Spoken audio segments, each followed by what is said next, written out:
A Sé de Braga é um dos mais antigos templos românicos da Europa.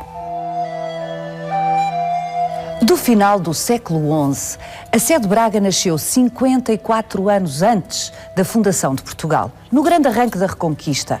Por isso se diz mais velho que a Sé de Braga.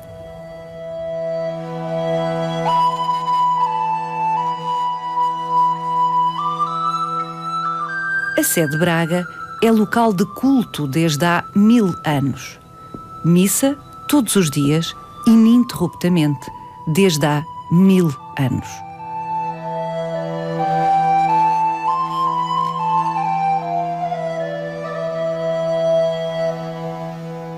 Mil anos é a idade deste cálice. O cálice de São Geraldo fala-nos de um tempo em que os cristãos ibéricos estavam sob a influência do Islão. Vai querer saber mais? Venha connosco nesta visita guiada.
O que é que esta peça tem de tão excepcional? É a mais antiga peça de ourivesaria destinada ao culto executada em solo português, porque ainda não temos Portugal, estamos a 170 anos da formação de Portugal, como nós o entendemos. E seguramente também uma das mais antigas da Península Ibérica. Temos de pensar que estamos nos finais do século X e inícios do século XI, ou seja, ano 1000. E é preciso pensar todas as vicissitudes pelas quais teve de passar uma peça como esta para chegar até nós hoje, até aos nossos dias, 1000 anos depois. Sobretudo tendo em conta que, tratando-se de uma peça de ourivesaria, este tipo de objetos artísticos foram as mais das vezes fundidos, sempre que, sobretudo em períodos de crise, quando havia necessidade de metal precioso. Vendiam-se os anéis. Precisamente, exatamente isso. E, portanto, sempre que havia necessidade de metal precioso, estas peças eram naturalmente as mais sensíveis e as mais suscetíveis de virem a desaparecer. E, na verdade, deste período tão recuado, não temos absolutamente nenhuma outra peça que se possa comparar com esta.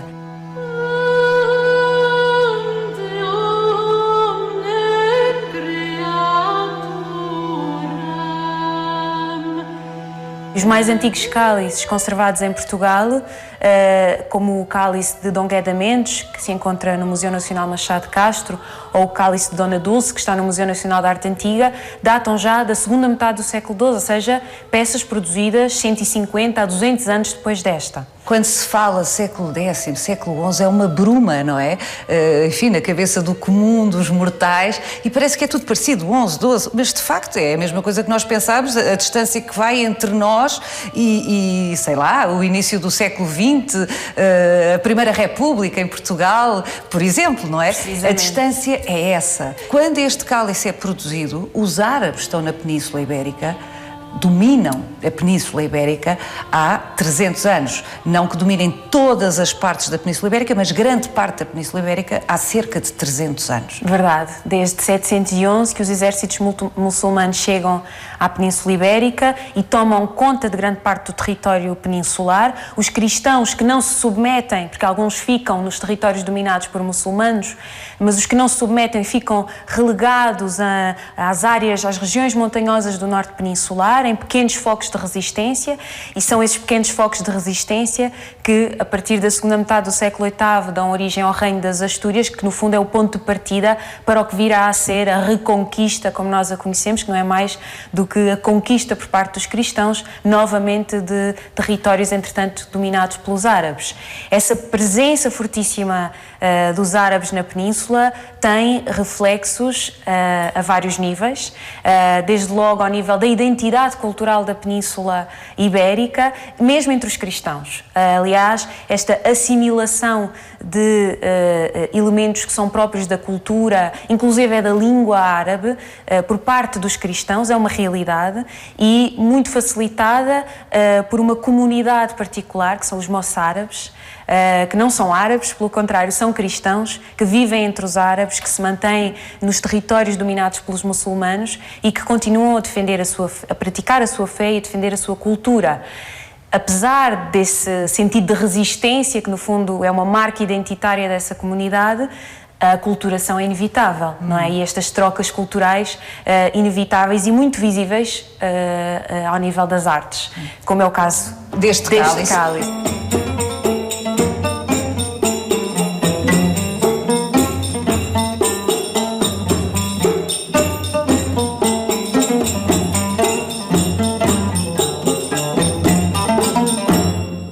É impossível explicar absolutamente todas as condições históricas que envolvem esta encomenda, mas felizmente na base do cálice temos uma inscrição que nos fala de duas personagens que são os antigos detentores desta peça e, portanto, os seus encomendadores, e que são os condes Mendo Gonçalves e Dona Toda. Dona Toda é um nome fantástico. É fantástico. Como outros nomes deste período que se perderam completamente e que são bastante curiosos. Mendo e Toda são dois exemplos muito claros disso. Este Mendo Gonçalves é conde de Portucale. Nos finais do século X, precisamente, como estava a dizer, entre cerca de 997 e 1008, portanto, passando este ano 1000, que é um marco psicológico e histórico fundamental, é um período de grandes convulsões em toda a Europa e também no território da Península, um período de grande mudança, de verdadeiro arranque da cristandade ocidental, como diz o Jacques Le Goff. O conde Mendo encomendou, enfim, como lhe competia, sendo da alta aristocracia, uma peça especial para beber às refeições, é isto? É isto. Então como é que se passa a chamar de São Geraldo? Pois, o certo é que este cálice acaba por se transformar, ou este recipiente, este vaso, digamos assim, acaba por se tornar efetivamente num cálice destinado ao culto, com funções litúrgicas para a celebração eucarística, e provavelmente é nesse momento que ele ganha esta denominação de cálice de São Geraldo, na mesma altura em que certamente é produzida a patena, este pequeno prato, também de prata dourada, que hoje em dia constitui um todo artístico com o cálice, não é? No seu todo funcionavam no contexto da missa, tomando o seu nome do bispo Dom Geraldo, que é quem está à frente dos destinos da Diocese de Braga, 100 anos depois desta peça ter sido produzida. 100 anos depois de Dom Mendo Gonçalves, conde de Portucale, ter encomendado este cálice, a paisagem geopolítica da Península Ibérica já era outra. Em 1071, o Condado de Portucale é absorvido pelo Reino da Galiza. 25 anos depois, em 1096, Afonso VI de Leão e Castela retira de novo à Galiza o antigo território de Portucale, acrescenta-lhe o antigo Condado de Coimbra e dá-o a governar a Dom Henrique, sobrinho da rainha, sua mulher. Dom Henrique era francês, filho segundo dos duques de Borgonha. Nobre guerreiro sem acesso à herança do pai, via assim o seu estatuto fortalecido pelo cargo governativo que lhe era entregue. Dom Henrique serviu lealmente Afonso VI à frente do novo condado portucalense, sem deixar de reforçar a identidade do condado no seio da península. Foi o seu filho, Dom Afonso Henriques, quem se bateu pela efetiva independência de Portugal. Por via da linhagem materna, o encomendador do nosso cálice, Dom Mendo Gonçalves, é tetravô de Dom Afonso Henriques, o primeiro rei de Portugal.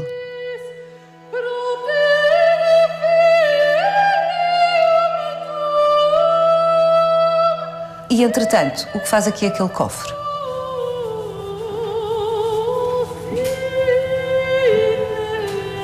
Fantástico.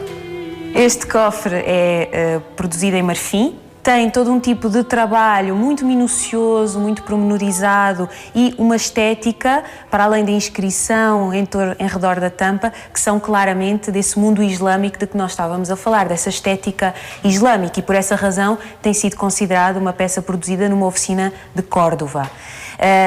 Está datado da mesma época do cálice, portanto estamos a falar dos primeiros anos a seguir ao ano 1000, mas também não é de crer que desde a origem formasse um conjunto com o cálice. Aqui é uma coincidência histórica de reunião das duas peças, que no fundo se tornam ambas testemunho deste convívio entre cristãos e muçulmanos. Porquê é que um conde cristão, numa das poucas bolsas, à época, de resistência à presença massiva do Islão na Península Ibérica, encomenda, ainda que para seu uso civil, para beber o seu vinho às refeições, encomenda uma peça decorada com motivos e com a técnica e a estética islâmica?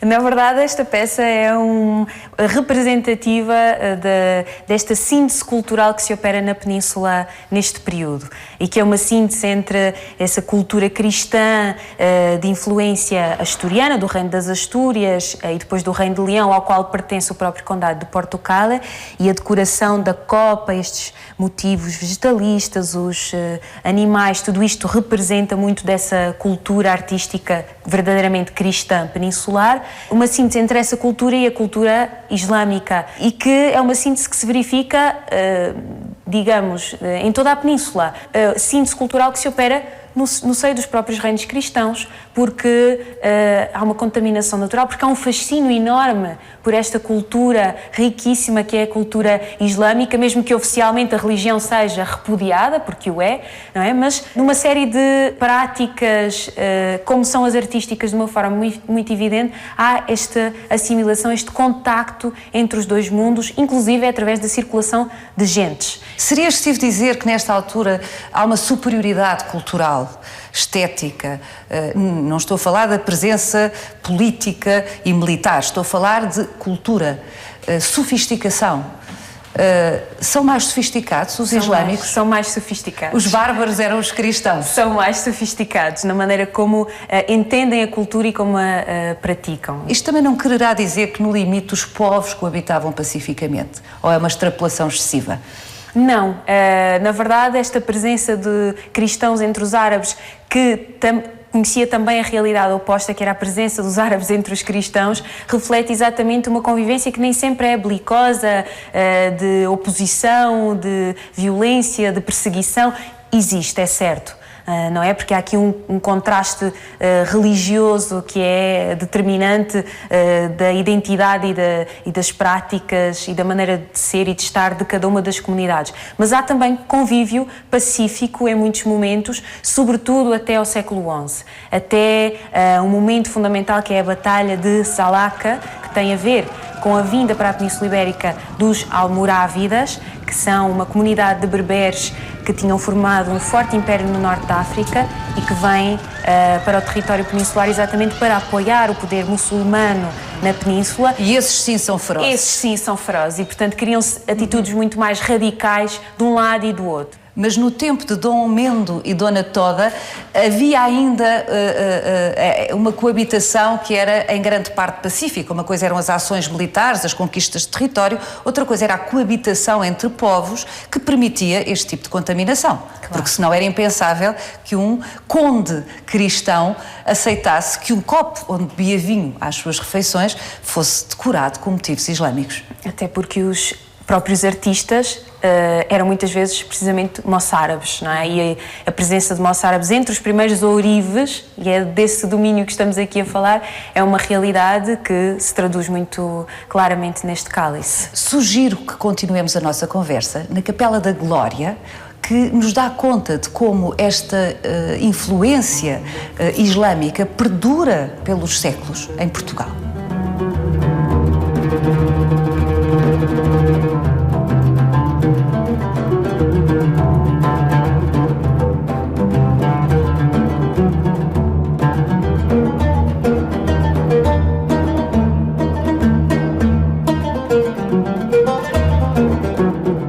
A Capela da Glória é do século XIV, a estrutura, mas estes frescos são do século XVI. Isto é espantoso. A reconquista estava mais que feita no que diz respeito ao território português. Estavam fixadas as nossas fronteiras. O Islão era uma ameaça corrida daqui, ultrapassada no nosso território. A que propósito, novamente, é que se manda fazer uma capela com este tipo de decoração?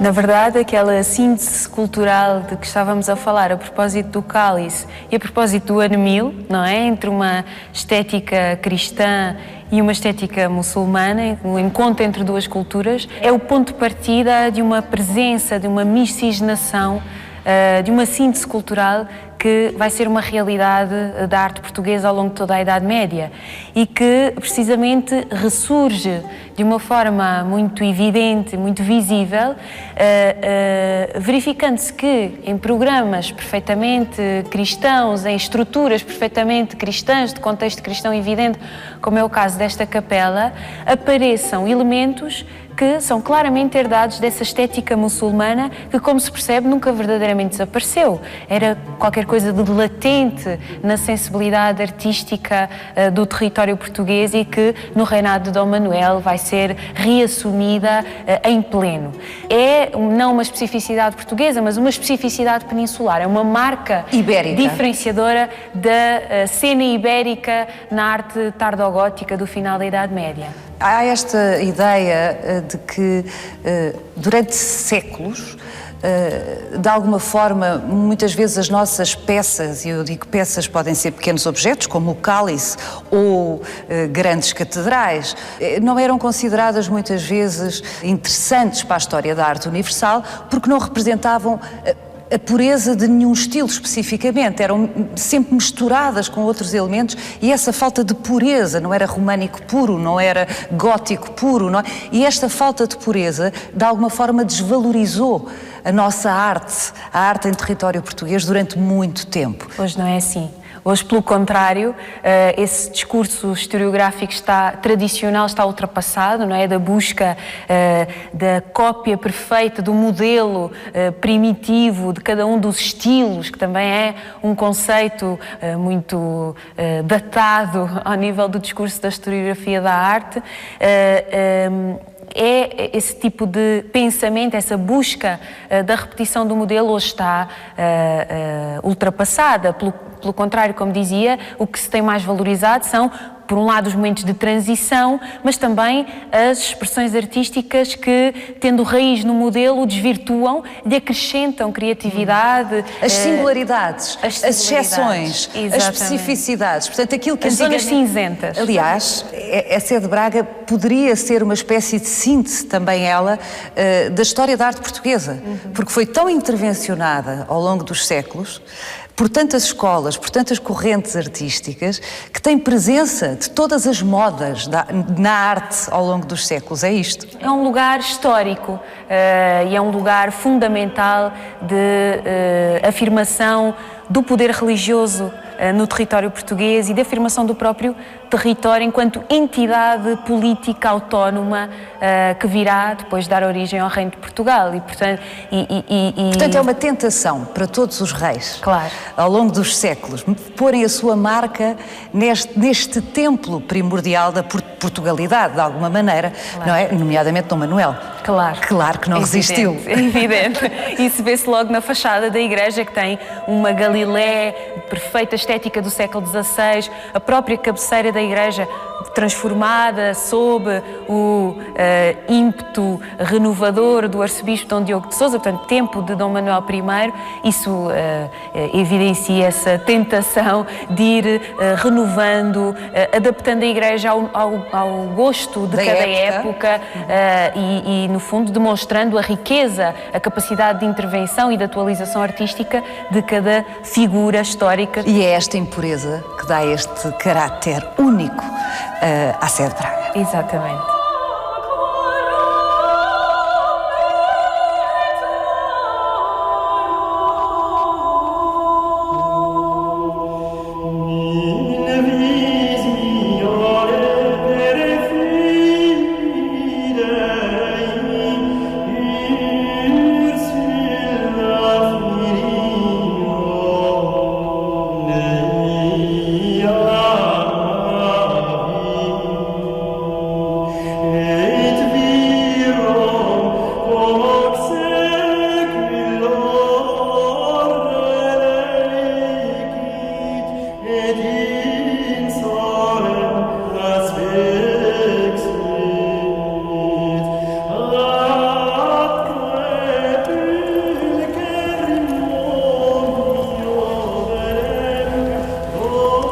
Este portal é original, é das poucas coisas que continuamos a poder ver de finais do século XI, da construção original. Daquilo que se conserva dessa estrutura românica primitiva, uma das primeiras da Europa e, claro, uma das primeiras do atual território português, é, de facto, uma das sobrevivências.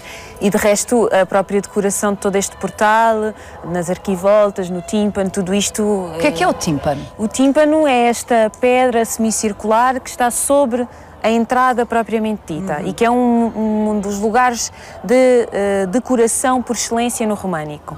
Mas decoração também são aquelas figuras que estão lá em cima e que são muito curiosas, Joana. O que é aquilo? Porque não parece litúrgico. Verdade. Estes elementos designam-se cachorros, que é de si já um nome bastante engraçado.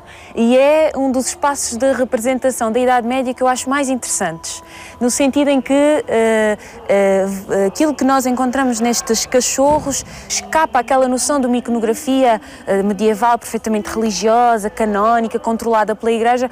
Pelo contrário, o que os artistas, os escultores fazem ao nível destes cachorros é pôr em exercício a sua liberdade criativa, representando temas que pouco têm a ver, de facto, com o mundo religioso em que eles se integram. É o imaginário popular que aqui está representado. Perfeitamente, e por isso encontramos bailadeiras, músicos, temos ali uma figura do homem com o olifante, que é aquele instrumento que ele sopra e que tem exatamente a ver com esse sentido de vivência popular, do cotidiano, de festividade. Encontramos animais, alguns perfeitamente imaginários, seres fantásticos, como é próprio também deste imaginário muito rico do mundo românico. É, de facto, um espaço de grande liberdade decorativa. É como se, porque está longe do olhar, enfim, tem que se fazer um esforço para olhar para cima e para focar, os artistas se permitissem soltar um bocadinho do programa estrito da encomenda religiosa que têm e expressar-se.